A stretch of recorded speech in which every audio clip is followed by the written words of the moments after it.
స్వస్థతశాల ఇది నా యేసు నివసించశాల. దేవుని నామానికి స్తోత్రాలు కలుగునుగాక. ప్రభునందు ప్రియులారా, యేసుక్రీస్తు వారి నామమున మీ అందరికి కూడా శుభవందనాలు తెలియజేస్తా ఉన్నాను. మా కార్యక్రమాలు మీరు చూసి దీవించబడ్డారని నమ్ముతూ ఉన్నాం. మీ ఫోన్ కాల్స్ ద్వారా మీ కొరకు ప్రార్థన చేస్తూ ఉన్నాం. ఇంకా మీరు ఆత్మ సంబంధంగా అనేక విషయాలు మీరు బలపడాలని, దేవుని రాజ్యానికి వారసులు కావాలని చెప్పి మనస్ఫూర్తిగా కోరుకుంటూ ఉన్నాం.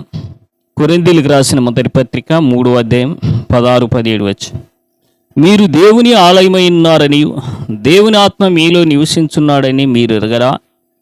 ఎవడైనా దేవుని ఆలయం పాడు చేసిన ఎడల దేవుడు వాని పాడు చేయుడు. దేవుని ఆలయం పరిశుద్ధమైనది, మీరు ఆ ఆలయమై ఉన్నారు. దేవుడి మాటలు దీవించి ఆశీర్వదించునుగా. సర్వసాధారణంగా మనుషులమైన మనము అనేక సందర్భాల్లో మురికి ఉండే ప్రాంతాల్లో నిలవడానికి కానీ, నివసించడానికి కానీ, కూర్చోడానికి కానీ మనం ఇష్టపడం. ఎందుకంటే ఆ ప్రాంతం మురికిదై ఉండును కాబట్టి. అయితే కొంతమంది ఎంత మురికున్నా, ఎంత బ్యాడ్ స్మెల్ వచ్చినా, ఎన్ని పరిస్థితులు ఇచ్చినా అక్కడే నిలుస్తారు, అక్కడే మాట్లాడుతూ ఉంటారు. ఇలాంటి వారిని మనం దేనికి చెప్పచ్చు అని అంటే, వాళ్ళ మనసు కూడా మురికిదై ఉంటేనే అక్కడ లేక నిలబడడానికి, కూర్చోవడానికి వాళ్ళు ఇష్టపడతారని మనకు అర్థం. అయితే పరిశుద్ధమయంగా ఉండే వాళ్ళు ఎవరు కూడా ఆ ప్రాంతంలో నిలబడలేరనే సత్యాన్ని మనం గ్రహించాలి. ఉదాహరణకు కాకులు అడ్డమైన చోటు కూర్చుంటాయి, అడ్డమైన వాటిని తింటాయి.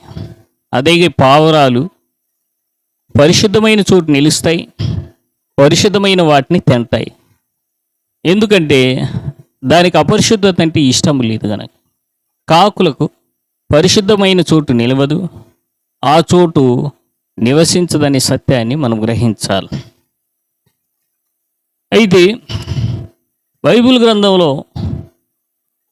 అపరిశుద్ధమైన చోటు దేవుడు కూడా నిలవడు అనేది మనము ఇప్పుడు గ్రహిస్తాం. మనం లూకాసు వార్త 2వ అధ్యాయం 7 చదువు.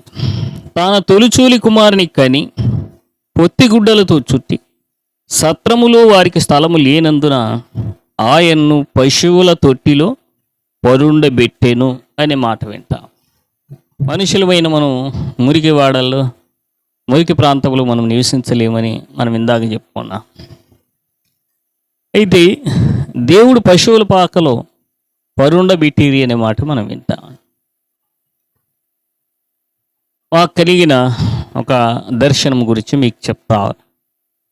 ఒకసారి క్రిస్మస్ రోజు ఉదయకాలం 4 గంటల సమయంలో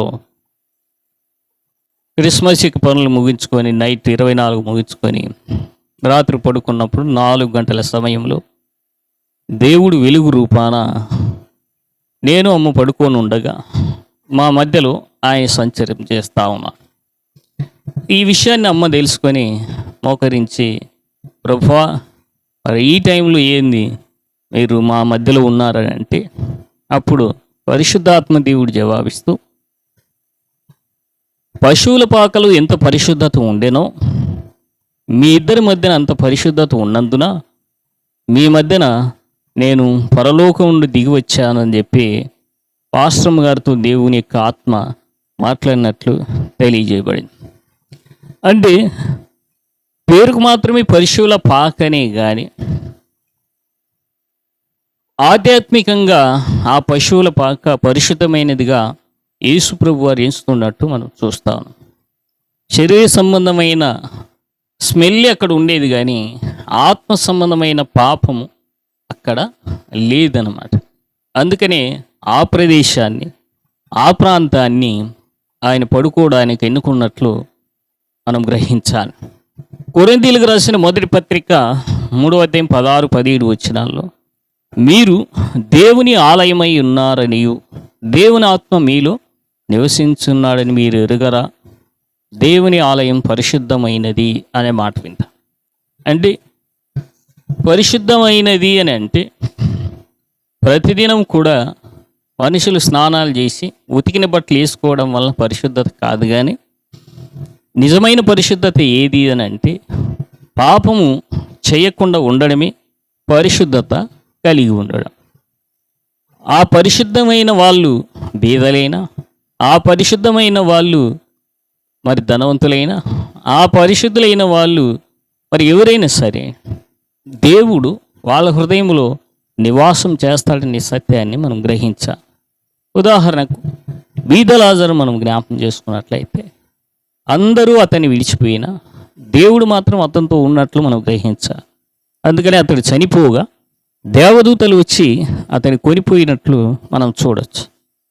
ఇదే అంశాన్ని బైబిల్ గ్రంథంలో దేవుడు నేను అబ్రహాము దేవుడను, ఇసాకు దేవుడను, యాకోబు దేవుడను అని అంటూ వారికి ఆయన అనేక మార్లు తోడై ఉన్నట్లు చెప్పగలిగారు. ఈలాగున పరిశుద్ధంగా ఎవరైతే ఉంటారో వాళ్ళ లోపల దేవుడు నివసించడానికి లేక ఉండడానికి ఇష్టపడతాడనే సత్యాన్ని మనం గ్రహించాలి.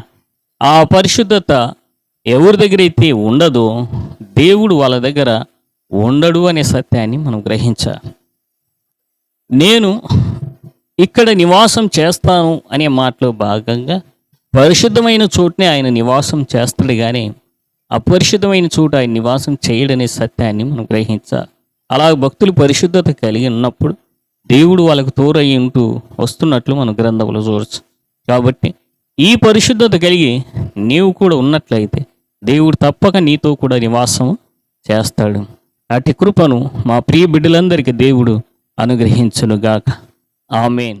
అందరూ తల ఉంచినట్టు ప్రార్థన చేసుకున్నాం. మమ్మల్ని మిక్కిలిగా ప్రేమిస్తున్న జీవం గల మా తండ్రి, ఈ వర్తమానమైన ప్రతి బిడ్డను పేరు పేరు వరుసను మీరు దీవిస్తూ ఆశీర్వదించండి. మార్పు లేని వారికి మార్పు ఇవ్వండి, లోపాలను వారిని సరిచేయండి, బలహీనలకు బలమునియండి, ఏడుపులో ఉన్న వారికి సంతోషం, కలవరము భయము ఆందోళనతో నిండిన వారికి శాంతి సమాధానం అనుగ్రహించమని దీవించమని, వీళ్ళకుంటున్న అనారోగ్యాలు తీసివేసి ఆరోగ్యము బలము నెమ్మది దయచేయండి, అక్కరలు తీర్చండి, అవసరాలు తీర్చండి, అప్పులు తీర్చమని యేసు నామమున ప్రార్థన చేస్తున్నాము తండ్రి. ఆమేన్.